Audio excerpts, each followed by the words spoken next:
Welcome back into the Rounding Third podcast. I'm Nick, and tonight we only got Harrison with us. How we doing, bud? I'm good, but you don't only have Harrison. You have Harrison. We have Harrison. You are completely right. Sean's on his way back from DC right now, and we all know how that traffic is from DC to Boston. So good luck with that, buddy. Yeah. He Hope said, you get home tomorrow. yeah, he goes, we'll be 90 minutes out, and I go, yeah, we'll see you next week. Yeah, right. But anyways, so before we get started, like our podcast, share it, follow it. You know what to do with the socials at this point. But yeah, subscribe on YouTube, all that stuff, and follow along with us. We post articles all the time, so interact with us there. And then the questions of the week that we throw out as well. So leading off tonight, we're going to talk about this Reds no-hitter that is an unofficial no-hitter because they lost the ball game. Yeah. So Hunter Green is the Red star rookie. The kid throws gas. He goes 7 1/3, throws 125 pitches in this outing of no-hit ball. Obviously, they're not going to have him stay in for longer than that. I'm surprised they let him go for 125. I was just going to say that too. I'm shocked to let him go that long. I mean, this guy throws absolute gas. He's a max effort kind of guy. And when he got up to like 115, 118, you're like, at what point do they pull him? They let him keep going, and then finally, he could not find the strike zone half the time. Yeah, I think they were just hoping for a couple of like cheap outs to get him to that like 8th inning plateau, or but like you said, max effort guy losing the strike zone at 120 pitches. That's what happens. Well, and the scary part is I don't think this is the last time we'll see this out of him. With that kind of stuff, he'll go deep into games with no-nos probably more often than a lot of guys, and we'll probably see him finish one. But that's a lot of pitches. Absolutely, but I mean, this is the first time it's happened since 2008. So I mean, it does happen. I think it's like the 6th or 7th time they said in Major League history. Yeah, 6th time. 6th time, and it was the Pirates. So the Pirates got no hit and one. So it was 3 walks with 1 out, 3 walks, and then they had the bases loaded, 1 out. There was a ground ball hit. They started a double play, and the second baseman bobbled it for the run to score. So therefore, it's a fielder's choice, not a hit. And the Pirates go on to win 1-0. It's amazing to think they lost the game on 3 walks and then like an unimpressive ground ball that somebody bobbled. Like that was the outcome of the game. It's just brutal. I mean, that just goes. If you guys have been following along, I have a Cincinnati Reds minute at the Heading Home segment where we update the Cincinnati Reds, and that just goes to show what how they've been playing this year. But yeah. Well, and it's funny too. We were talking about when will we see no hitters again? And so here's one was a no hitter that doesn't technically count. The Rays no hit the Red Sox into the 10th inning. And doesn't technically count. Doesn't technically count. Yeah, we finally saw a no hitter. You had Clayton Kershaw get pulled in the 7th. So we've had a perfect game. That one was a perfect game. Absolute with 75 pitches. That one we've talked about that one, but still. Yeah, we've had a lot of close calls. You're right. But it's that whole, we've talked about this too, that whole hitting mentality of guys, it's the fence or nothing, But yeah, and I don't think hitters care. I think back in the days of guys like Tony Gwynn, forget about guys like Ted Williams, they wouldn't sleep for a week if they had gotten no hit. Right. But there's a lot more pride in breaking up the no hitter than these guys now who have one approach, one mentality, ahead, behind, doesn't matter. They don't care. They're up there with one approach, and it is what it is. Do you know what pays the bills, Harrison? Doubles and home runs. Do you know what doesn't? Singles. Exactly. That's what it boils down to. Doubles and home runs pay the bills, and the other stuff doesn't. Like getting a guy over to third with less than 2 outs isn't going to give me a big contract. Sorry.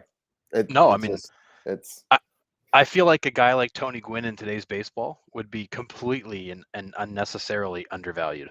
Yep. People would think nothing of him hit, with his singles to left center, and they'd be like, whatever, we'll put him at 7th, and he'll make just above the minimum. Yeah, it's just crazy how much the game has shifted like that. But it kind of goes into our next segment, or not next segment, but the next part of leading off. Are the New York Yankees for real? Are these guys legit or not? This This is killing me right now, having the Yankee guy over my head. Dude, Cortez has been filthy. They've they have been ridiculous. Cortez, who's a guy nobody knew until this year, has been Is amazing. the ace of their staff. No sure. question. No question. For sure. I mean, you've seen Garrett Cole show some signs of life again. That bullpen's been really pretty good, and they're hitting the crap out of the ball. Yeah. But I picked the Yankees to finish third in the division this year. In my mind, it was the Blue Jays, who've had a tough couple of weeks. And we'll get to Biggio here in a minute. I thought it was the Blue Jays, the Rays, and the Yankees, and then the Red Sox, with the Rays and the Yankees probably battling for second and third. Yeah. But with the Yankees, I'm counting on Stanton missing 30 games, Judge missing 30 games, Donaldson missing 30 games, Garrett Cole continuing to be all over the place, and there really not being any good starters behind him. So far, you've had a healthy Judge, a healthy Stanton, a healthy Donaldson. Cortez has emerged. Cole's been pretty good. The bullpen's been all right. Healthy And LeMahieu. That's right. Healthy LeMahieu, another guy who misses a lot of games. So to this point in the season, middle of May, the Yankees have been, largely injury free and have pitched better than expected. And that's why they're crushing people. Now, when they get into June and July and these guys start to pile some innings on, will you see some guys fall to injury? But they have been ridiculous in all aspects. Dude, DJ LeMahieu, right? Silently putting together a career, dude. I know. 2011. Would you want to take a stab at his career hits already? Goodness, how many seasons? 10. 10. I'd put him somewhere around like 1900, 2000. Okay, so he's not quite up there, but he's 1500. But he missed an entire season last year. Oh, okay. I was gonna say I would have thought he'd be a little higher. Still, I would have too. But still, 1500 since 2011, because he probably didn't play every day with the Cubs. He didn't really start playing every day and he was with the Rockies. That's true, because he's good for. He's about 200 hits a year. He's solid. Yeah.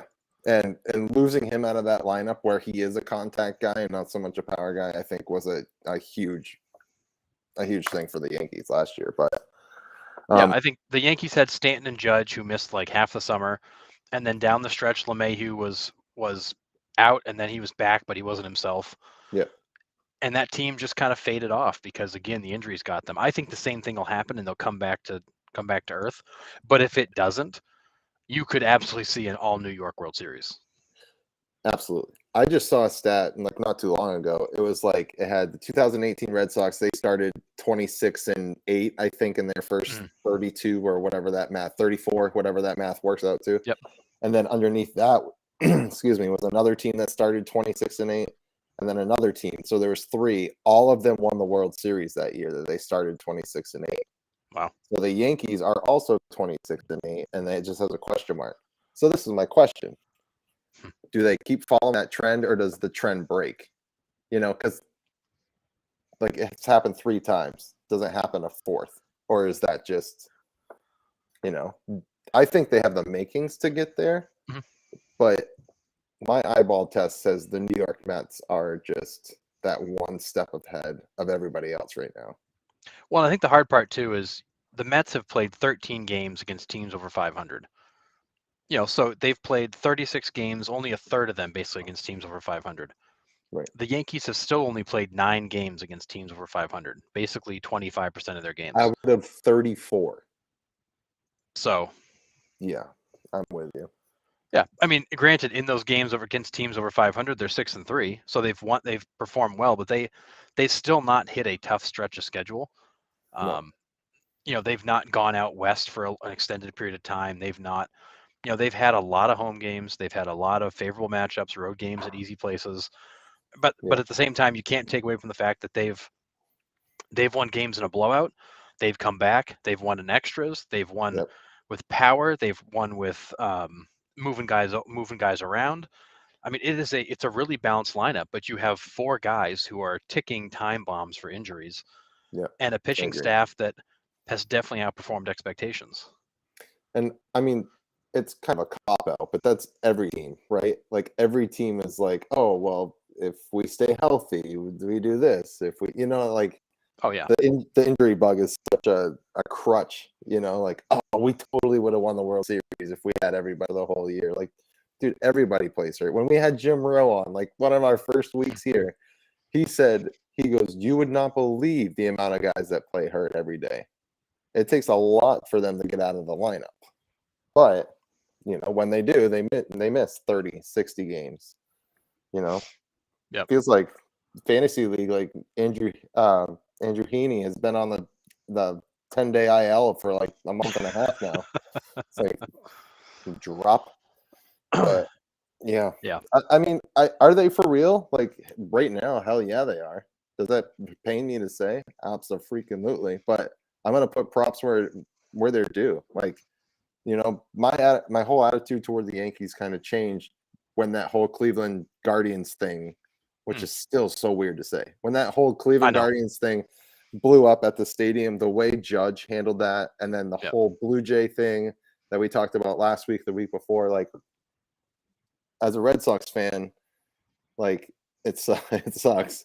But as a baseball fan, like I love it. And you know, like that's only gonna help the game, and you know, it's great. Yeah. And what's most impressive with the Yankees is, yes, they've scored a ton of runs.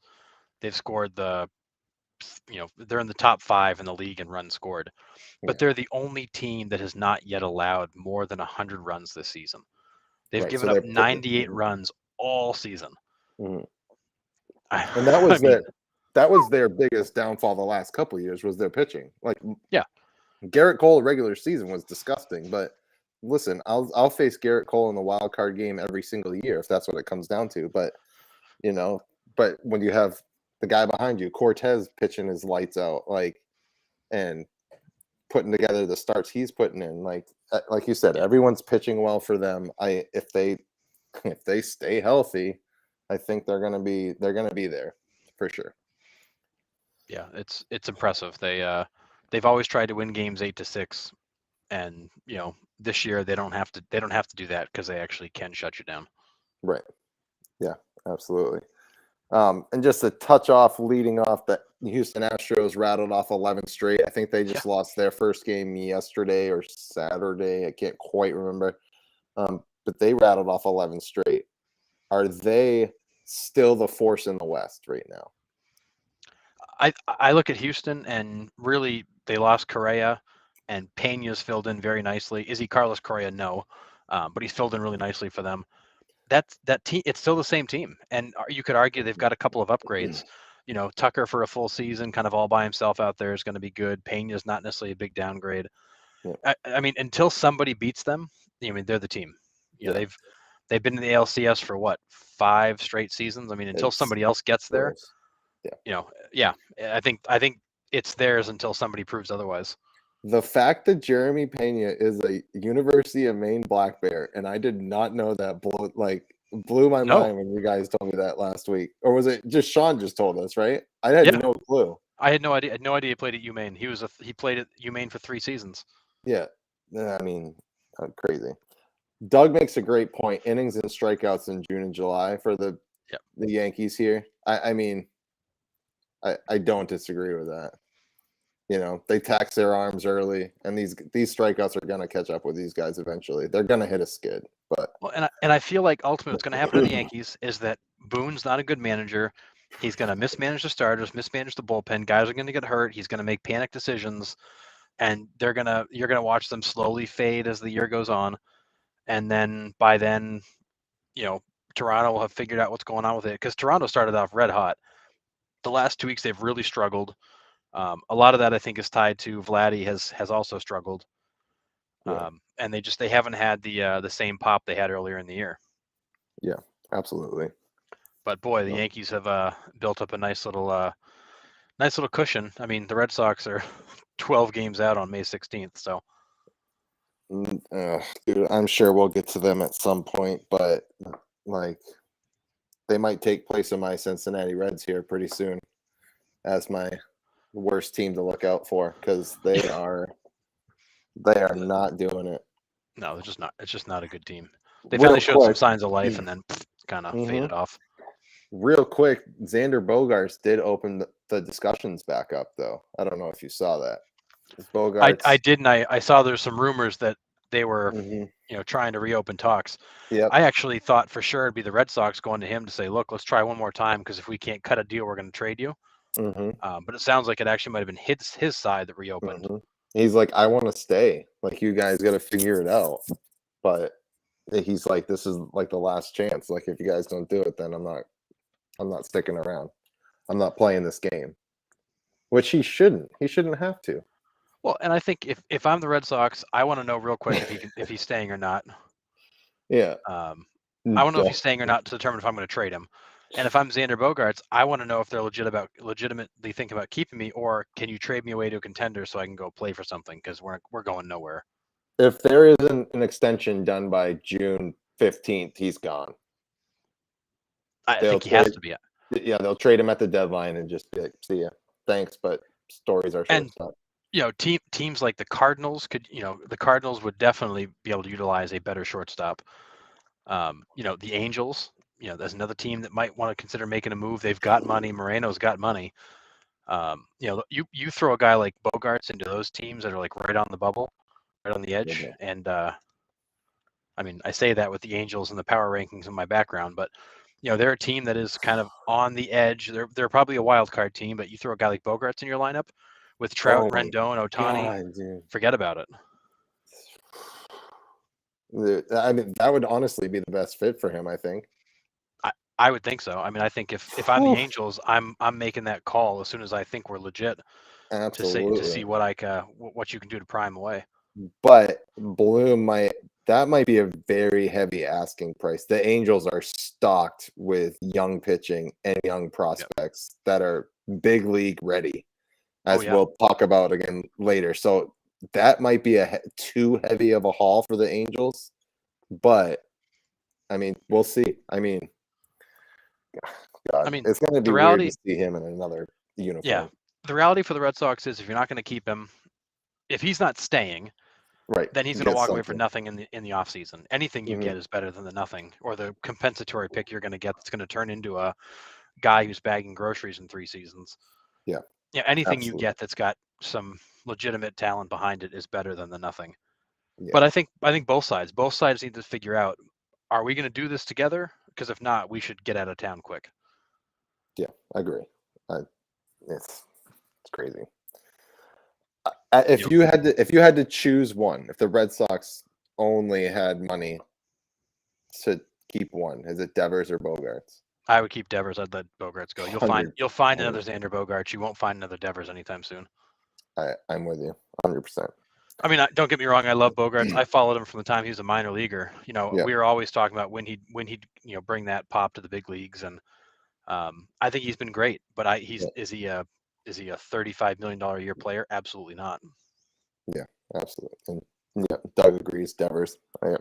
Sure. To me, it's a no-brainer. You keep Devers. Mm-hmm.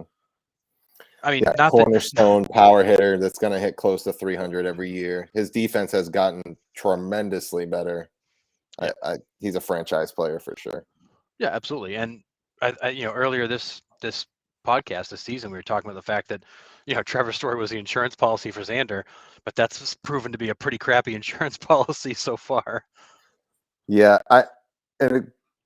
he's just pressing. He is pressing hard. And I thought after that first home run, it was going to kind of like settle in and settle down. But when the Red Sox are 13-24 or something horrendous like that, you're going to keep pressing. It doesn't make the pressing go away when you're that horrendous.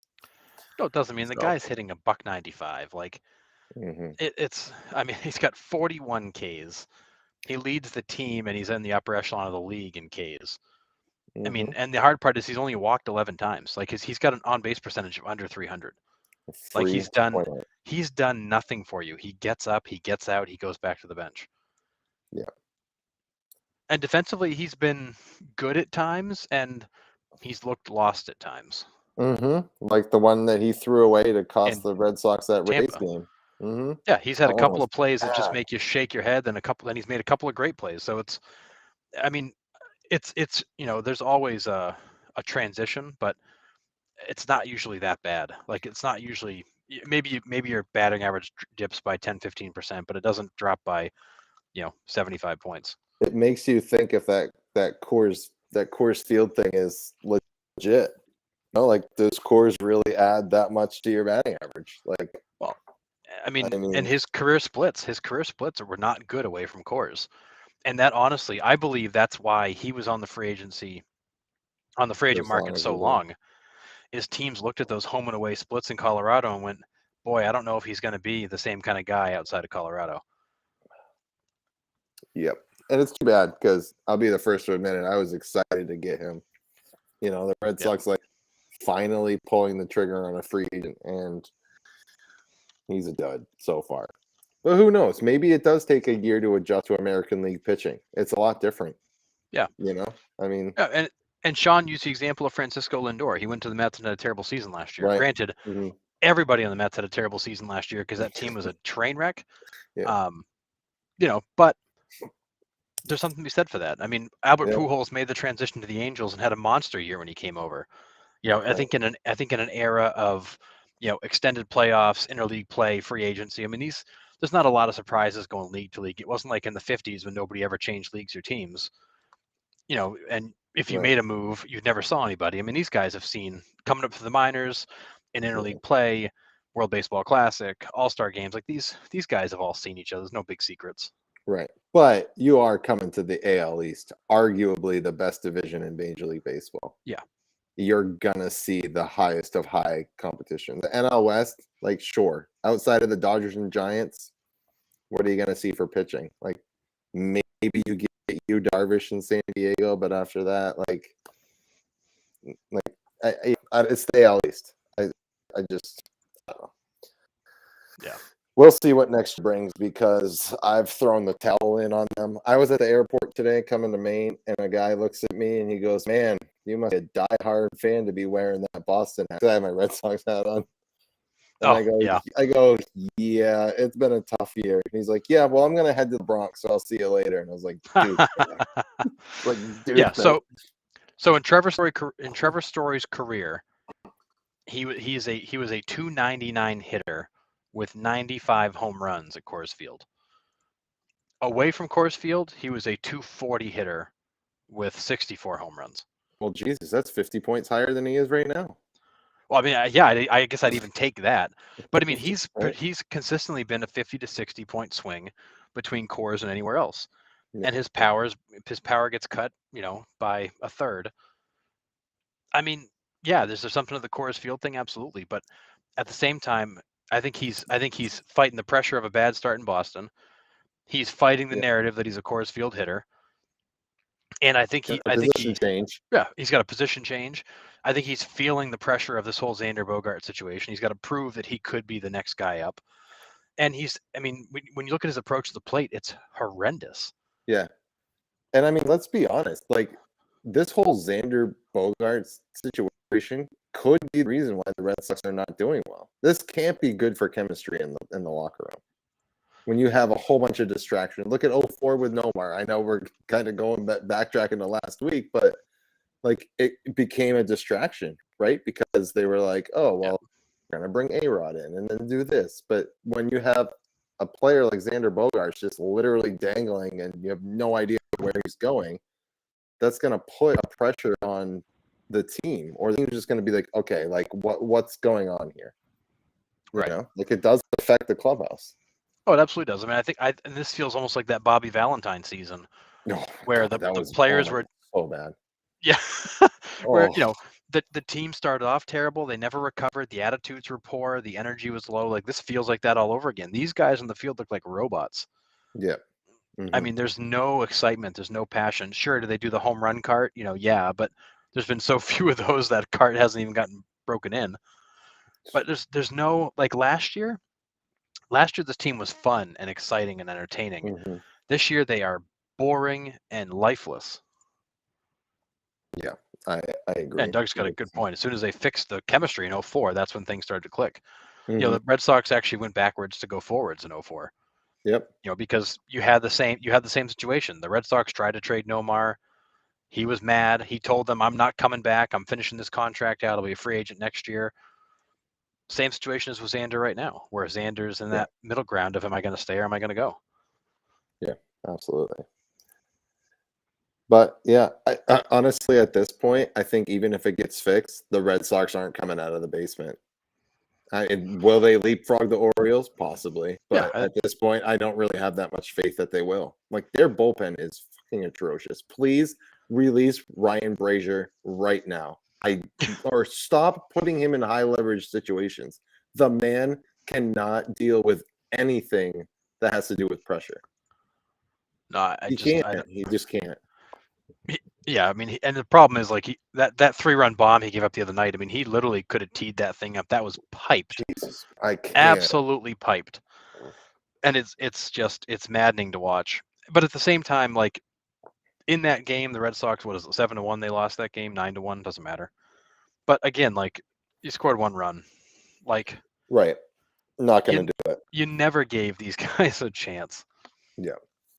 No, and I get that. And it's just, you know what really frustrates me is when like you're on the telecast and you hear actually like, oh, Brazier's had a great season where he's like got a 2 point something ERA, but it's like it's not even that. It's like I the know. situational baseball is so terrible that Oh, it's awful. But it's but you even the starters are kind of in the same boat. It's yeah. Although the starting pitching has been better. You got to give them that. They've been better. But it's still it's tough. They just don't they don't have it. They don't have anything on the offensive side right now. They don't have anything on the defensive side. They don't have anything on the pitching. The bullpen's not good. They cannot string together more than a game or two where they look good. They just can't do it. Yeah. It's tough to watch. And you got Brazier, who's got his ERA is now 6.5 with a 1.54 WHIP because he's literally the last 2 times he's been out, he's given up I think 3 runs each time. I just can't. I've been saying it for a month and a half now. Like, stop putting him in the game, please. Can't. And the hard part is, you look at who they've got. I mean, you've got Strom's been really good. Diekman's been good. I mean, Davis has been good. You've got guys you can go to that, but Cora keeps running the same guys out there in these same situations and being surprised at the outcome. The definition of insanity is doing the same thing over and over again, expecting a different outcome. Cora keeps running the same guys out there in the same situations and wondering why it's not working. Yeah, it's brutal. I don't understand it. Although Doug thinks our bullpen's better than the Pujols era, so I guess we got that going for us. At least he was fun to watch. Right. But yeah. Anyways, we'll get to Albert Pujols in a little bit because that whole exchange was pretty awesome. But that was amazing. Yeah, so we're gonna go over the series that we liked last week, series we were looking forward to this week. I did mention last week that the Seattle Mariners against the New York Mets was going to be an early test for the Mariners, and the Mariners took 2 out of 3 from the Mets there. So, are the Mariners legit in the West? Well, I think 2 things. Are the Mariners legit? Yes, I think they are. And the Mets have finally come back to earth. They've played 500 ball the last 2 weeks. Yeah. They're finally coming back to earth. I mean, the run they were on was crazy. That team is still really good, but they've definitely come back to earth a little bit. But the Mariners are good. We thought they'd be good. I mean, I think that NL West is a 3-team race. AL West is a 3-team race. I mean, and obviously the Astros are the class of it. The Angels have proven to be massively improved. Yep. And then the Mariners were there last year, so it's nice to see them, come back around and show some signs of life. And sad part is, Seattle's, 7 games back of Houston and LA this early in the season, but a lot of baseball left, and they've had a tough schedule. So. But they have the pitching. The Mariners have the pitching. Bringing in Robbie Ray changed that entire outlook.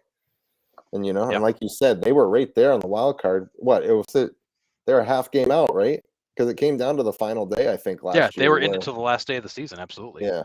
So I mean, they're there. And they're in the same boat as the Red Sox. Their offense started off atrocious. I mean, Winker was, basically took April off when you look at his numbers.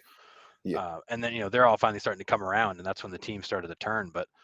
And the Rangers are right behind them. I mean, there's some fun baseball out there.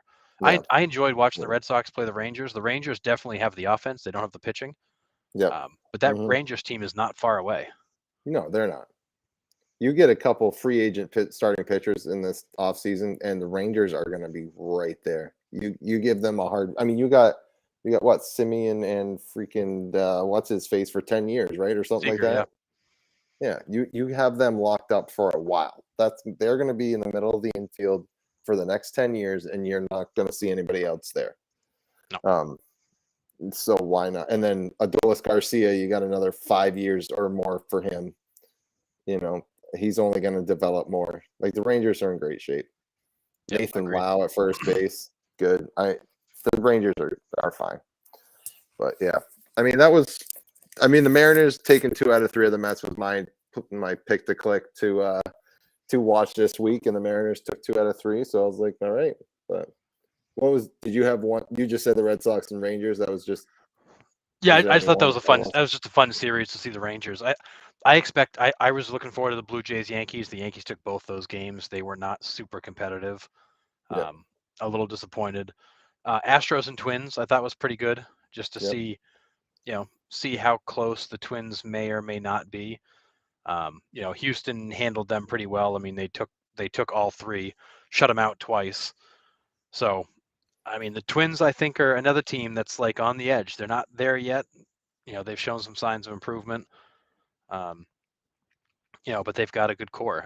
But Yeah. I don't think anybody expects Correa to be there next year. I think Correa is going to opt out after his first year there and go back on the market. So it's crazy. But just to double back to that Red Sox Texas series, Kevin Millar in the booth for the first time. I love Millar. That was so great. I could just, he's just like Eckersley. I could just listen to him talk baseball. Yeah. Because 100%. He's entertaining. He's funny. He's got his weird little phrases. The stories that he has. Oh, they're epic. Yeah, absolutely. They're epic. Yeah. How about series for this week? I have a couple that I'm interested in. I got Braves and Brewers. Braves and Brewers could be a good one. Yeah, that'll be a good one. Yeah. Mariners Blue Jays, I think, is a good one. Yeah, that's the second one I saw too. Yeah, those teams are both, kind of trying to find their way right now. Mm-hmm. I was looking forward to Astros Red Sox, maybe not as much anymore, but because that rematch is going to be exciting. But I'm hopeful it's competitive. Yeah, same. Yeah, so we'll talk about that baseball next Monday about those series. What do we got for player of the weeks for our 7th inning here? Players of the week. So this week we had probably not a big surprise. We had Reed Detmers in the American League through the no-hitter. Yeah, and didn't no-hit like the Pirates. Right. He no-hit the Rays, who are pretty good, and pretty dominant too. I mean, he was really impressive in that game. Didn't strike a lot of guys out. Got a lot of soft contact, a lot of ground balls. Pitch to contact. Didn't throw a ton of pitches. Won it pretty comfortably. And in that game, Anthony Rendon in garbage time gets up left-handed against Brett Phillips, the Rays two-way player. Yep. And took Brett Phillips to the moon left-handed. Which just blows my mind. That was awesome. When I read the update, I'm like, wait a second, left-handed. I was like, oh, interesting. I was like, yeah, must be a switch hitter. I'm like, no, he's not. Rendon's not a switch hitter. No, it's like that's not right. Take some yard. Awesome. And not like a cheap pop-up. I mean, that thing was hit well. Yeah, it was. Who was the NL player again? So in the National League, you had Bryce Harper. He went 14 for 23 with 3 homers, 6 doubles, 8 RBIs, and a 1.904 OPS in 6 games, and all while dealing with a small tear in his UCL, which is causing him to only be able to DH right now. Oh, shucks. I know. Yeah, they're saying that he won't be able to throw for potentially a couple of months. Like, he's going to be strictly a DH. Yeah. That's no fun. UCLs are terrible. I strained mine in college, and it was not fun. But, no, and that's not one to mess around with. Yeah, absolutely not. So they're keeping him, DH only.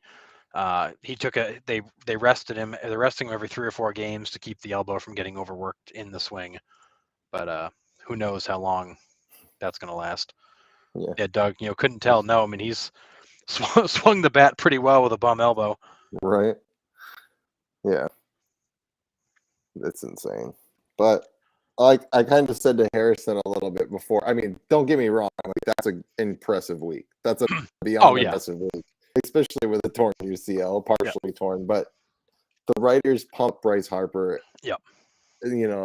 Like whenever they can, whenever they have the opportunity, they're gonna throw his face in front of the camera or in front of everybody. So, yep, it's just how it goes. Yeah, that player of the week vote, they were all drooling over the chance to get to vote for him legitimately. Yeah, absolutely. All right, we'll move on to the. I mean, we're flying through this episode. I kind of figured just two of us, but it's all good. That Sean talks a lot, but just having a third person to add more does add time. Like it's crazy, but it does. And you go around the horn on everything. You get an extra opinion. Takes a few more minutes, and absolutely. And then I piggyback off it, and you piggyback. Whatever. Anyways, it works out well. Yeah. Rounding third question was favorite player to watch right now. That's not Shohei Ohtani, because I mean, let's be honest. Like everybody wants to watch Shohei Ohtani. So, So we got Nick Fanning from the M&M podcast. He said Pete Alonso. Pete Alonso is his favorite player to watch right now. He's been hitting bombs left and right. Dude, when he gets high and they're not; those aren't cheapos either. Those are, in terms of accuracy, those are bridge. He's gone bridge. But Nate Dunkley, I played baseball with him. He said Brandon Crawford and Vladdy Jr. I mean, Vladdy Jr. is also for Steve and RJ. They all said Vladdy Jr. as well.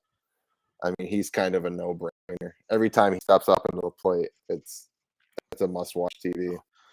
It's just like the old days of Manny Ramirez and Miguel Cabrera in his prime, and those guys you just loved to watch hit because every at bat was like a master class in how to work a pitcher. And then you knew that there's always that chance that he was going to do something crazy, hit a moonshot or something like that. Just like I still think of that walk-off home run Manny hit in the playoffs against the Angels where he raised his arms at home plate. Yeah, like so good. He's just like so calm. And then K-Rod pipes a fastball, hits the thing a million feet, and like it's another day at the office. Insane. But you just knew that he was going to be the guy that got that hit for you. It was amazing. And then Morgan Sawyer, also from M&M podcast, said Nestor Cortez and Pablo Lopez. Pablo Lopez for the Miami Marlins has been lights out. The guy's given up one run. You know what sucks is that you say the name Pablo Lopez. If you walked up to 100 people that like baseball and said Pablo Lopez, no clue. 95 of them will have no idea who the hell he is. No clue. And he is absolutely terrorizing the National League right now. No one can touch him. No. It's insane. No one can touch him, but nobody knows him. That's the scary part. He's this unknown guy down in Florida, just mowing people down, terrorizing good hitters. Dude, I'm gonna ride my Miami Marlins starting pitching rotation comment that I made before the season started. I'm riding that all season, dude, because they have been unreal. That guy's been lights out. They are so loaded. It's insanity, but they are so loaded. To kind of piggyback off that, my favorite guy to watch right now is Jazz Chisholm from the Miami Marlins. Oh yeah, he's a must watch. And then Byron Buxton every time he gets into the bat, not just because he's on my fantasy team, doesn't hurt.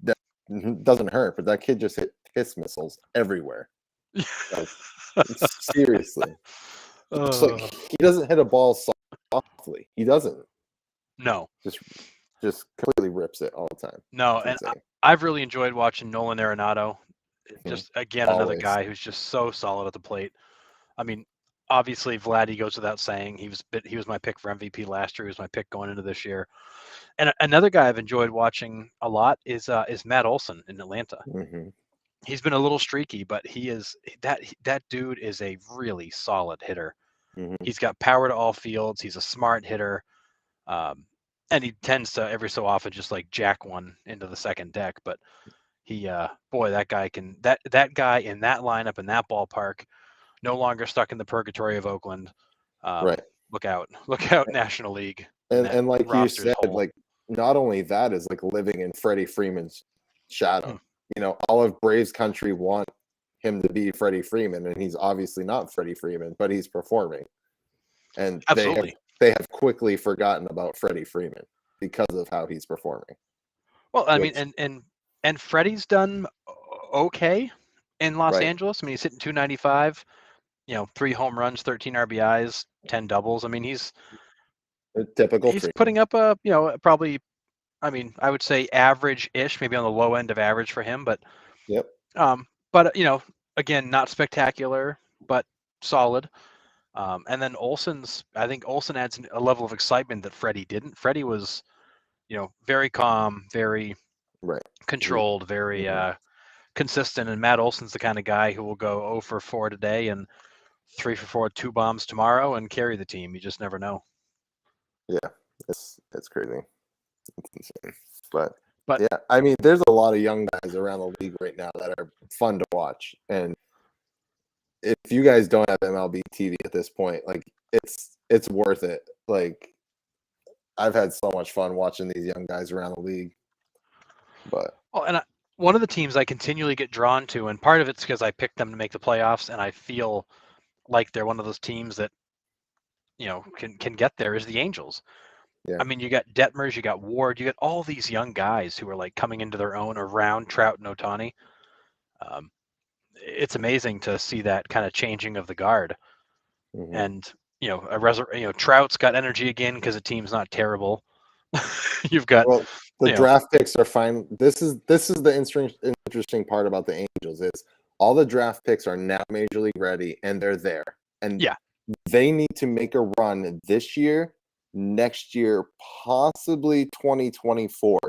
Because if they don't, now you lose all those young guys to free agency. Right.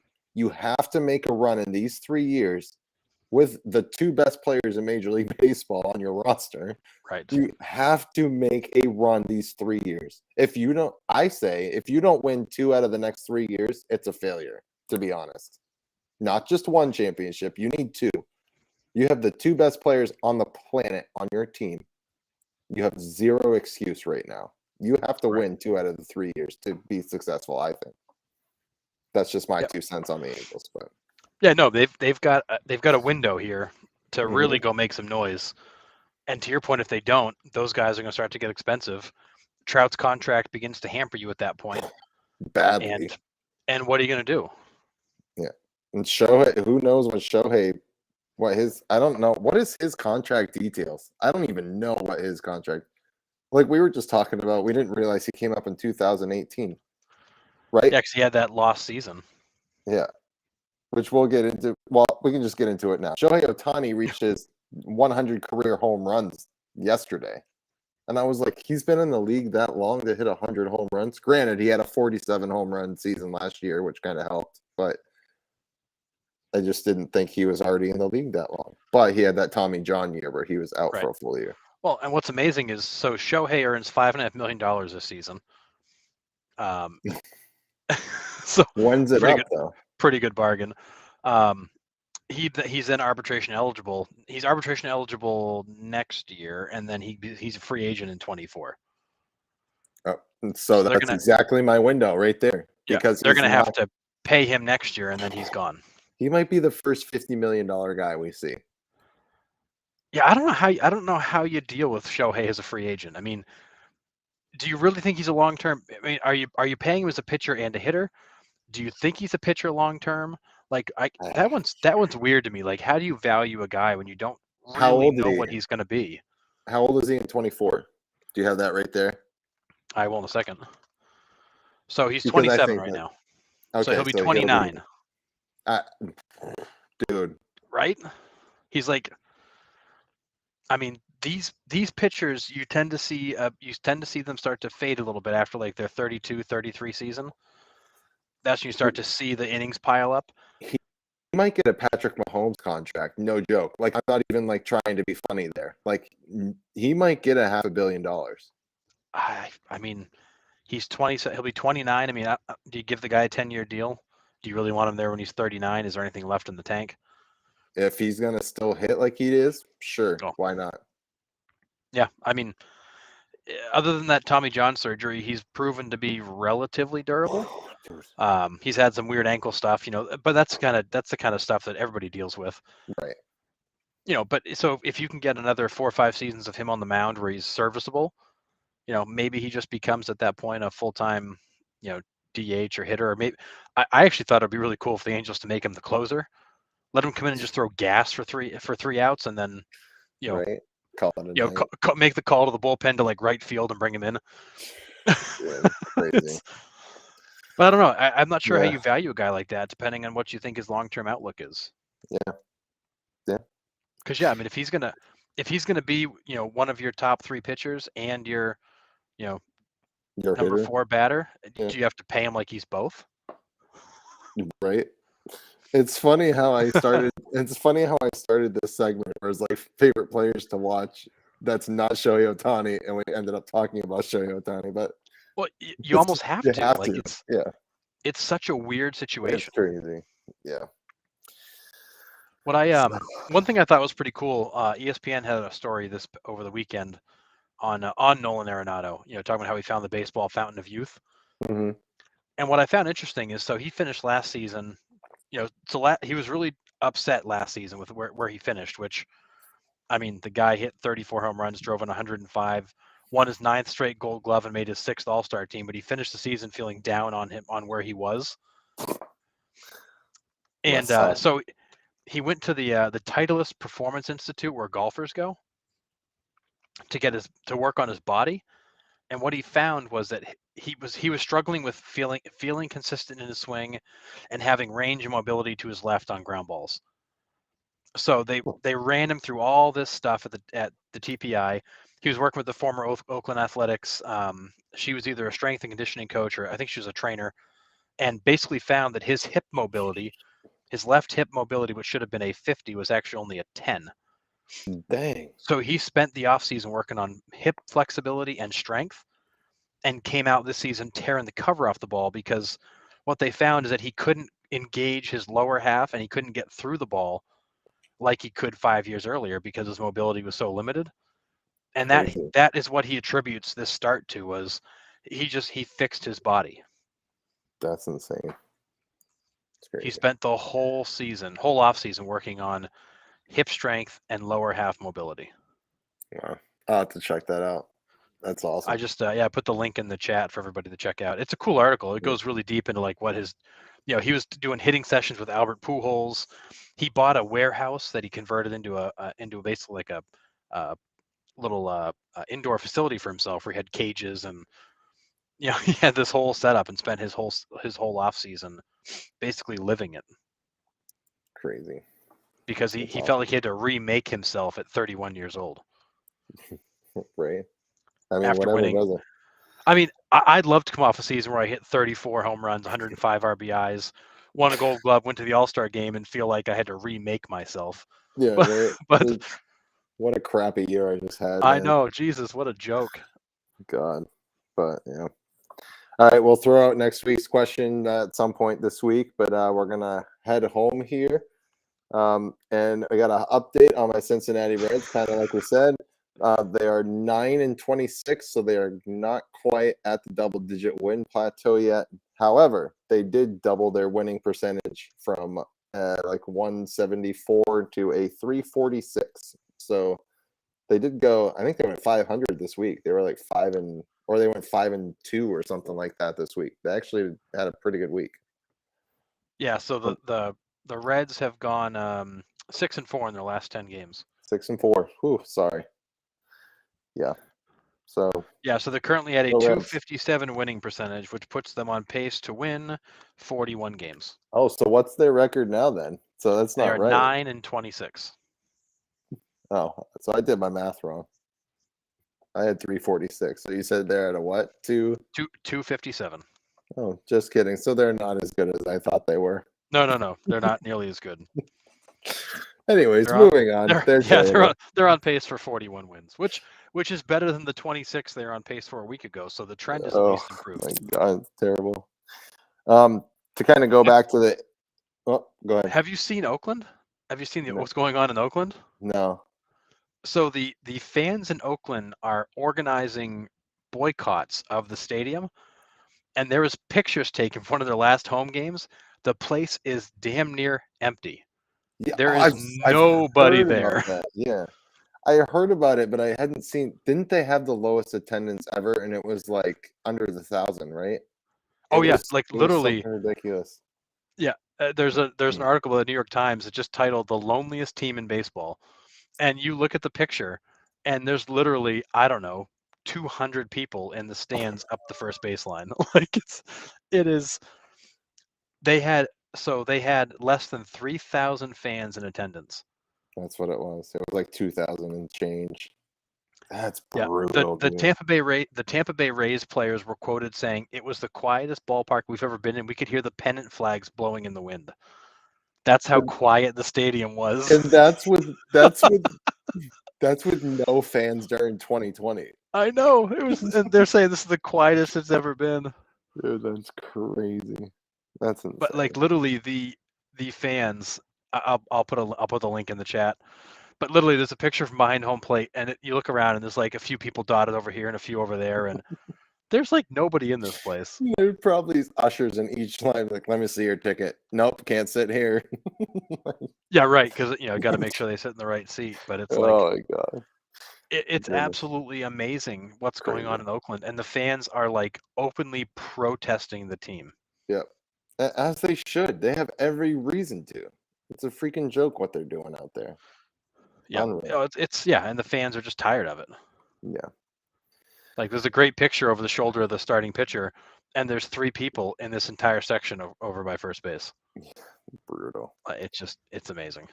Yeah. Well, a couple other things before we take off for the week. Christian Yelich hits for the cycle for the 3rd time in his career against the same team. So he's hit Amazing. all 3 of his cycles off the Cincinnati Reds. There we go. There's our segue. Cincinnati Reds. I was just gonna say, I mean, I've at least got a chance to hit for 3 of the 4 against the Reds. My goodness gracious, dude. It's awesome. The other kind of weird news is Dylan Cease had a strange outing. He went 4 innings. He struck out 11 Yankees, but gave up 6 runs. Like, yeah. I mean, that's typical New York. I don't know if it's like him being dominant or like that's how the Yankees are. It's like home run, home run, home run, home run, strikeout, strikeout, strikeout, strikeout. I feel like that's the state of baseball. It's strikeout, strikeout, strikeout, home run, strikeout, strikeout, strikeout, home run, strike. It's all it is. And that Yankees lineup, especially, I mean, those guys are going to whiff like a million times this year. Yeah. But they're going to outscore the league the way they're going. Mm-hmm, absolutely. But to go back to Yelich, though, not to downplay the fact that he's hit 3 cycles against the Reds, because yes, that is hilarious because they stink. But it's amazing to me a guy's hit for the cycle that many times. That is such an odd feat. Right. Yeah. It's just such an odd one. That's cool. Yeah, 3 times. It's nuts. As I don't even have 3 career triples, I don't think. So good for him. Yeah, boy, I don't know that I've had many of those. I can think of one. I have one, I think, that I can think of. Yeah, I wasn't built for speed. Nope. Not one part of me. It's hard to believe Christian Yelich was a member of the Marlins many, many moons ago. We've talked about him. Yeah. That Marlins team when he was up there, that Marlins team was loaded. JT Realmuto, Christian Yelich, Marcell Ozuna, Giancarlo Stanton was still there. D. Gordon, Jose Fernandez, Justin Bour, Adené Echeverria, and then they had a lot of talent there, and they just couldn't. They just shipped everyone out like typical Marlins. Yeah, I mean, I only think of him with the Brewers, and I look up his stats and I go, oh yeah, that's right, he was the Marlins for a little while, and those teams were loaded, but they went nowhere. Yep. But yeah, absolutely. I'm gonna be beeping for the next few minutes here because I don't have my pump on me, but whatever. Anyways, The last thing, we'll get into the Albert Pujols relief outing that he had the other night. The Cardinals are up big, right? The Cardinals were smoking the Giants on Sunday Night Baseball. Yep. Albert Pujols, I guess the manager was like, is there any position players that want to pitch? And Albert's like, I'll do it. And he's like, no, really, does anybody want to pitch? And Albert's like, I don't care. He's like, I've always wanted to. I'll go do it. So he goes and he goes and does it. And then Evan Longoria for the Giants, which I didn't know that guy was still alive. Apparently he's still playing baseball. I had no idea he was still in baseball. I mean, he's been out with the Giants for years and just kind of forgotten about. Yep. He gets a hit off Albert Pujols and he asks for the baseball, and it's so awesome. And then Pujols throws it into the Giants dugout and he like kept it. Like, I mean, why wouldn't you, dude? Albert Pujols is a first ballot Hall of Famer, no doubt. Oh yeah. I mean, absolutely. So good. I mean, here's a guy, 42 years old. The team's up like 15-2, and he's like, "Yeah, I'll go in. Why not?" He's out there having fun. You know, Longoria gets that hit. They're joking. He wants the ball. He gives him the ball. He gives up a home run. He gives up the first home run to right field, and everybody's kind of almost like embarrassed the guy hit it. And it was just like was fun. Yeah. Doug's got some feedback for you there, Nick. Yeah, it's awesome. But what a cool moment. Yeah, it was really cool, and I think it was great for baseball to kind of see that too. Like, not taking himself seriously and having fun in a 16-0 blowout, but whatever. It was amazing. Yeah. But yeah, anything else you got from this week? No, I mean, I think we hit on all the highlights. It was an interesting week in baseball. Yeah, that is for sure. But we had some crazy blowouts, some really good games. Pujols pitching, Yelich goes for a cycle. C strikes out every guy but gives up 6 bombs. Like, it's just what Rendon hits one lefty. That's right. Rendon goes lefty. We had a no-no. We had a no-no that somebody lost. Yeah, it's crazy.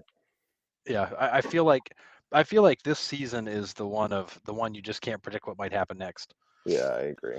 The only other thing I'd point out is that there's the talk about the baseball just is not going away, and the fact that it's been they've deadened it. And then Eric Chavez, who's a coach for the Mets, even came out this week and was screaming about the ball they're using on Sunday Night Baseball. He's screaming, we're hitting balls with an exit velocity of 105 or 106 that are getting caught the warning track. We go out on Sunday night, hit a ball with a 96 mile per exit velo, and it's 10 rows back in the seats. What gives? Like, how is the ball so different? And he's not the first guy to make a comment like that. So I think that the league is, the players and coaches are getting a little frustrated with the inconsistency in the baseball. The reason that offense might be down so much. Yeah. And that conversation's not going away. No. And I think the thing you do is just make all the baseballs the same. That's the only thing you can do. If you're going to juice them up on Sunday nights, you got to juice them up the other 6 days of the week. Exactly. And I don't understand why MLB picked the season after the lockout to mess with the baseball. I mean, I can. It's the MLB. Well, right. Yeah, it makes no sense, but doesn't mean they won't do it. Yeah. So.